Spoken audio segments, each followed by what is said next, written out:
ক্লাসের মধ্যে কী বানানো হয়েছে সেগুলো তো তোমাদের সাথে শেয়ার করেছি। এবার কেক কাটিংটা একটু দেখে নাও যে কীরকম লেয়ারগুলো তৈরি করা হয়েছে। তো চলো প্রথমেই ডল কেকটাকে কাট করছি। ইচ্ছা করে না, মন থেকে চায় না, তবে কাটতে তো হবে। দেখো কত সুন্দর কেকের মধ্যে লেয়ারগুলোকে সাজানো হয়েছে। শুধু ওপর থেকে সৌন্দর্যটা দেখলে হবে, ভেতরে যদি কেকটা কাটার পরে সেই ফিলটা না আসে, সেই সৌন্দর্যটা না ফুটে ওঠে, তাহলে কি আর খেতে ভালো লাগবে? তো যেমন বাইরে সুন্দর তেমনি ভেতরে সুন্দর। চলো এবার হচ্ছে তোমাদের পছন্দের কিন্তু বেন্টো কেক। এই বেন্টো কেকটা ছিল সবার পছন্দের, আর এটা করা হয়েছিল চকলেট ট্রাফেল দিয়ে।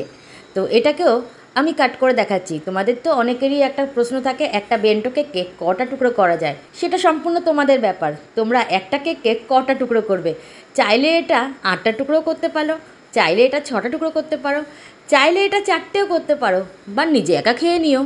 তো এবার কিন্তু তোমাদের প্রশ্নের উত্তর তোমরা কিন্তু পেয়ে গেছো যে বেন্টো কেকটাকে কটা টুকরো করা যায়। আর কিন্তু এটা নিয়ে কোনো জিজ্ঞাসা যেন না থাকে। তো চলো, এইটা হলো আমার সবথেকে ফেভারিট এগ দেওয়া কেকের স্পঞ্জ, যেটা একটু কালারফুল করার চেষ্টা করেছিলাম, আর ভেতর অবধি কালারটা একটু একটু গেছে।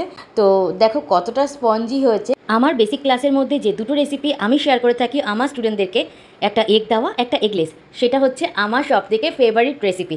আমি তো অনেক রেসিপি ট্রাই করি, আর তার মধ্যে সবথেকে ফেভারিটটাই আমি কিন্তু আমার স্টুডেন্টদেরকে শেয়ার করে থাকি। আর এটা হলো eggless chocolatey sponge cake with nuts. তো কেমন লাগলো জানিও।